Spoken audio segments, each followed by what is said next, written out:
या विश्वामध्ये आईचं पहिलं जागरण किंवा आईचा पहिला गोंधळ कुणी घातला, कुणी केला, कुणी ही परंपरा सुरू केली, असा मनामध्ये सर्वांचा प्रश्न असेल. काही काही महिला मंडळ म्हणत असतील, केसरा कोण असेल ग, पहिला गोंधळी कोण असेल? आसरा म्हणत असेल, बाई आपण फेसबुकला पाहू. काही लोक म्हणत असतील, ताई आम्हाला माहीत नाही, आम्हाला जर माहीत असतं तर तुम्हाला इथं कीर्तनाला बोलवलं असतं का? हा, सांगणार आहे मी तुम्हाला. शिवकथा असेल, देवी भागवत असेल, अनेक कथा त्यामध्ये आलेल्या आहेत. या विश्वातला पहिला गोंधळी कोण, आईचं पहिलं जागरण कुणी केलं, ही परंपरा कुणी सुरू केली, ते मी तुम्हाला सांगणार आहे एका कथेतून. विठ्ठल विठ्ठल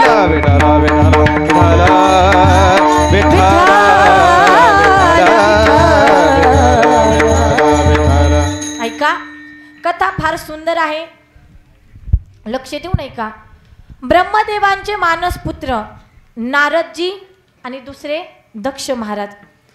ब्रह्मदेवांनी सांगितलं, दक्षा मी तुला प्रजापती पद देणार आहे. ते प्रजापती पद मिळाल्यानंतर मला सृष्टी विस्ताराचं काम करायचं आहे, तर तू काय कर, त्या कामामध्ये मला मदत कर. दक्ष महाराज म्हटले, हो बाबा मी तुम्हाला मदत करतो.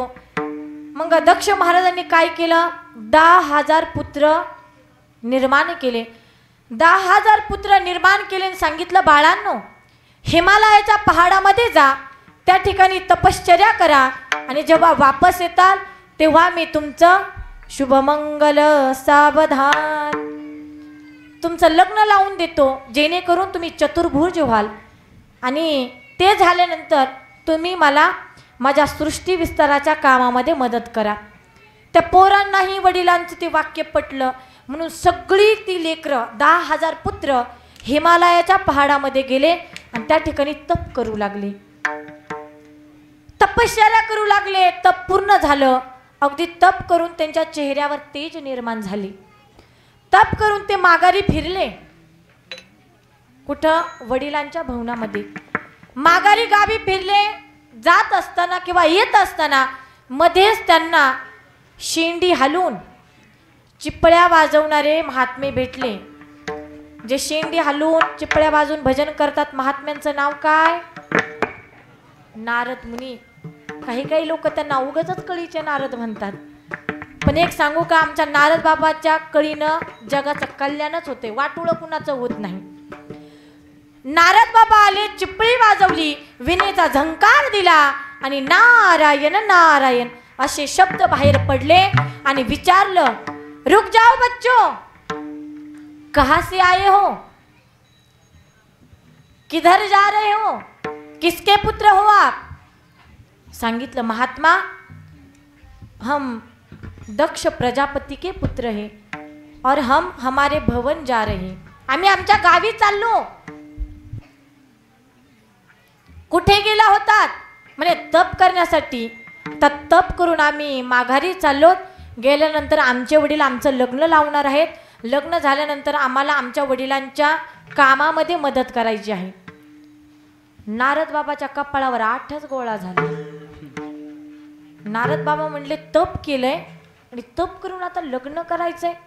पोरांनो, लग्नाच्या भानगडीत पडू नका. इथलचे सोडू ना. काय म्हटले नारद मुनी?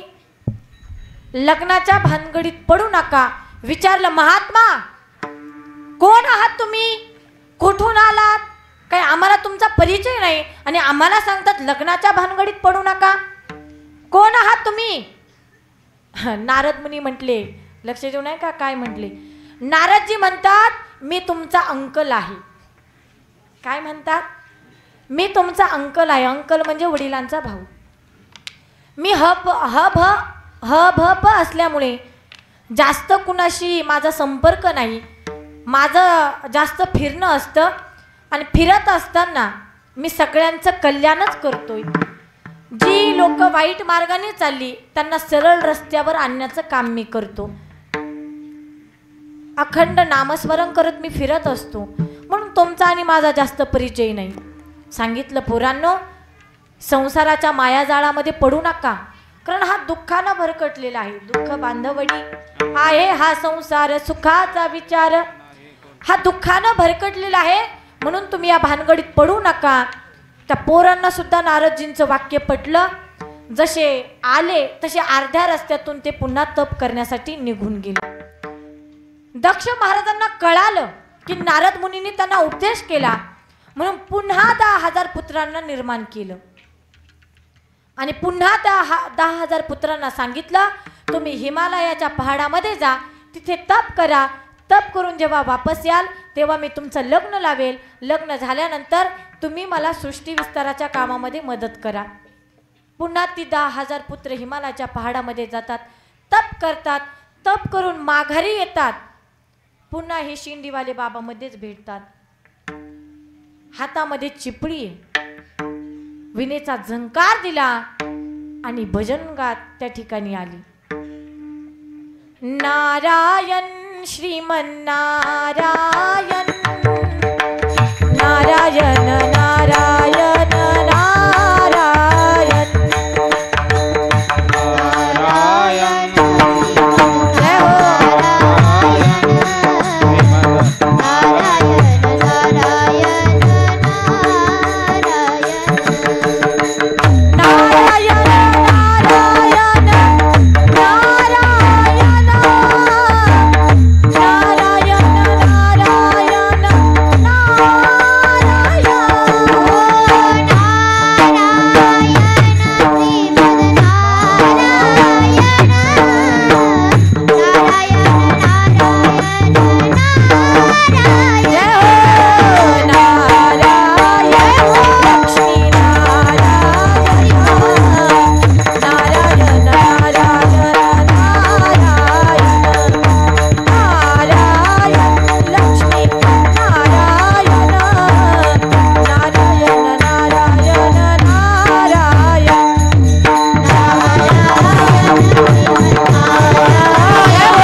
एकदा आमच्या दोन्ही भैयांसाठी जोरात टाळी वाजवा. ऐका, नारद मुनी आले. नारायण लक्ष्मी नारायण, नारायण नारायण नारायण, नारायण नारायण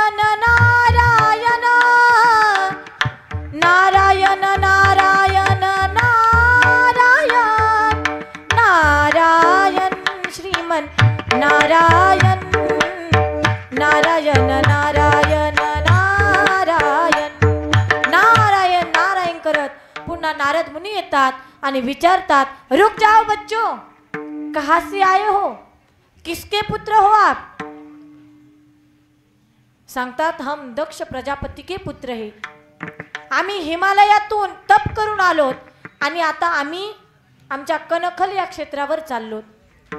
तिथं गेल्यानंतर आमचे वडील आमचं लग्न लावून देणार आहेत आणि लग्न झाल्यानंतर आम्हाला आमच्या वडिलांच्या सृष्टी विस्ताराच्या कामामध्ये मदत करायची आहे.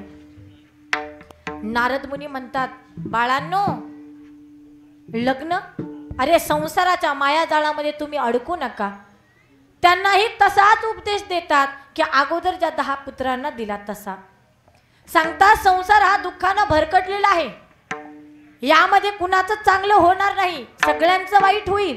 म्हणून माझा तुम्हाला उपदेश आहे, माझी विनंती आहे पोरांनो, जसे आलात तसे माघारी जा, जाऊन पुन्हा तप करा. त्या लेकरांना सुद्धा त्या 10,000 पुत्रांना नारदजींचं वाक्य पटतं, पण जसे आले तसे ते माघारी गेले. ते सुद्धा तप करायला गेले. ही बातमी महाराज दक्षाला मिळते. राग येतो, अरे जे काम मी हाताला धरलंय त्या कामामध्ये नारदजींनी विघ्न आणलं. त्या ठिकाणी नारदजींकडे येतात दक्ष महाराज आणि सांगतात, नारदा, अरे तुझी हिम्मत एवढी, तू माझ्या कामामध्ये विघ्न आणलं, तुला शाप देतो मी, तू कधीच एका जागेवर उभा राहून कधीच कुणाला उपदेश करणार नाही. आणि तेव्हापासनं दक्षाच्या शापामुळे नारदजी अखंड भ्रमंती करतात. ते कधीच एका जागेवर उभे राहून इतरांना उपदेश करू शकत नाही. का तर त्यांना दक्ष महाराजांचा शाप आहे म्हणून. शाप दिला आणि ब्रह्मदेव त्या ठिकाणी प्रगट झाले.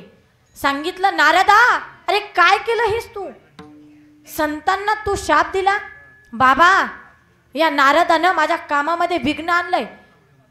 20,000 पुत्रांना तप करण्यासाठी त्यांनी पाठवलं, म्हणून मी त्यांना शाप दिला. सांगितलं, बाळा नारदा, अरे तुझ्या पुत्रांना निर्माण केलं होतं ना, ते धड स्त्रीही नव्हते आणि धड पुरुषही नव्हते, ती किन्नर जात होती.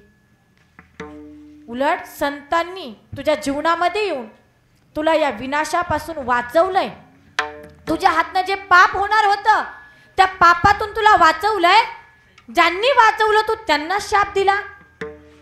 दक्ष महाराजांच्या लक्षात येतं की आपली चूक आहे, म्हणून 2 हात जोडले, नारदजींना माफी मागितली. नारदजी मला माफ करा. वडिलांकडे जातात आणि सांगतात, बाबा माझ्याकडून भयंकर मोठं पाप घडलेलं आहे. मी जो शाप दिला त्या वाक्यानं माझी वाणी अपवित्र झालेली आहे. याच्यासाठी आता तुम्हीच मला काहीतरी मार्गदर्शन करा, तुम्हीच मला उपदेश करा. तेव्हा ब्रह्मदेव सांगतात, नारदा, दक्षा, एक काम कर, तू कणखल या क्षेत्री जा. तिथे गेल्यानंतर अष्टभुजा भगवतीचं चित्र काढ आणि तिच्या समोर तू ज्योत जाळ. तेव्हापासून ज्योत जाळण्याची परंपरा आजही आपण ती करतो. नारदजींनी ज्योत जाळली, ते दक्ष महाराजांनी ज्योत जाळली आणि त्या ठिकाणी त्या भगवतीचं आवाहन केलं, तिचा जय जयकार केला, तिचं जागरण केलं, गोंधळ घातला.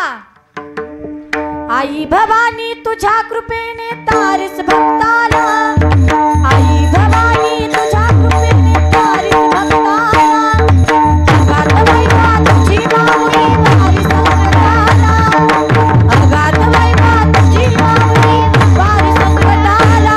आई कृपा करी माझ्यावरी जागरण तोरण, आई कृपा करी माझ्यावरी जागरण तोरण. आंबे गोंधळाला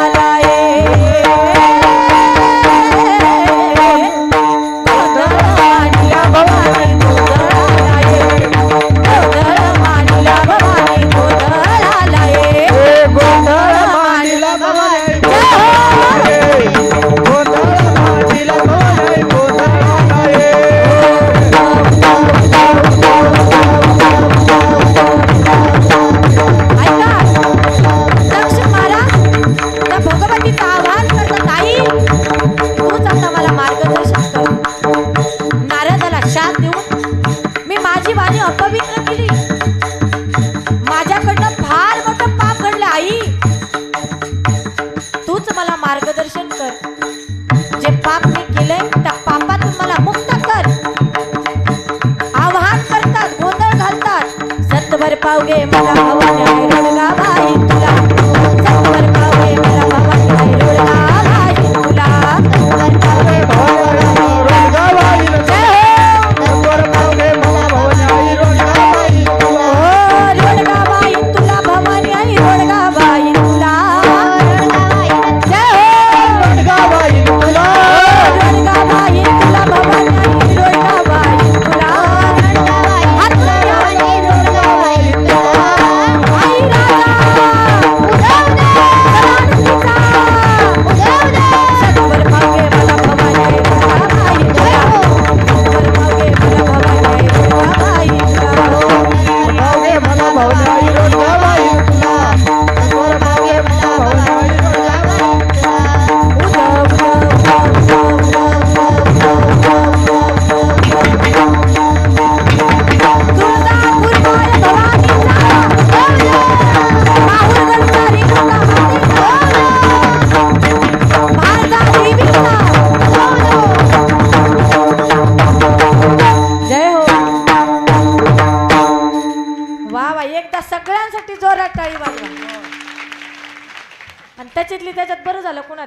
आलं नाही, एवढं सुंदर वाजवलं.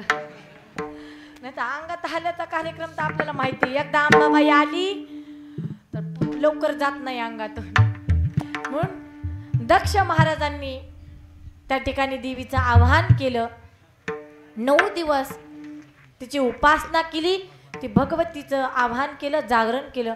स्वर्ग मृत्यू पाताळ याचा मंडप घातला चारी वेदाचा फुलवरा बांधिला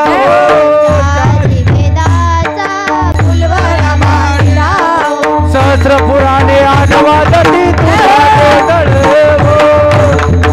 आठवादती तुझा गोंधळ उदो बोला उदो बोला उदो बोला उदो बोला उदो बोला कृष्णबाई माऊली जावो उदो बोला उदो बोला उदो बोला कृष्णबाई माऊली जावो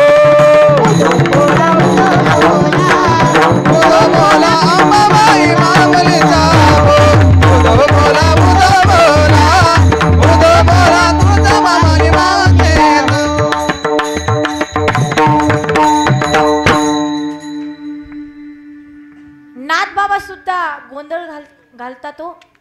स्वर्ग मृत्यू पातळ याचा मंडप घातिला हो चारी वेदांचा फुलवरा बांधिला हो. ऐका, या नवरात्र महोत्सवासाठी संतांनी गोंधळ घातलाय. तुम्ही आम्ही गोंधळ घालतो. आपल्या कित्येक पिढ्या गेल्या, पिढ्यांनी सुद्धा गोंधळ घातलाय. परंतु या कार्यक्रमासाठी महाराष्ट्रातून नव्हे तर महाराष्ट्राच्या बाहेरून सुद्धा मंडळी येतात. कधी येतात? आषाढी कार्तिकी तुझ्या गोंधळासी दाटी हो कुंडली कधी वट्या शोभे वाळवंटी हो एका जनार्दनी अंबा उभी कर ठेवणी कटी हो उदो बोला उदो बोला उदो बोला उदो बोला उदो बोला अंबाबाई माऊलीचा हो उदो बोला उदो बोला उदो बोला कृष्णबाई माऊलीचा हो. ऐका, तुकोबारायांनी सुद्धा गोंधळ घातला हो. आधी करून सगळ्या संतांनी गोंधळ घातला, परंतु तुकोबाराय म्हणतात गोंधळ घालण्यासाठी आम्ही स्वतः गोंधळी झालो. आम्ही गोंधळी गोंधळी आम्ही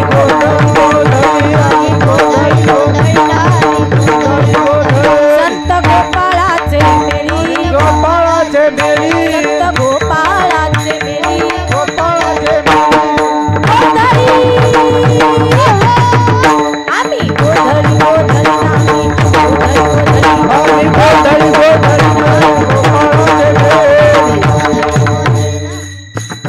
तुकोबाराय म्हणतात आम्ही स्वतः गोंधळी झालो. आमुचा घालावा गोंधळ वसुदेव हरी नाम संकळ गोंधळी गोंधळी आम्ही गोंधळी गोंधळी आम्ही गोंधळी गोंधळी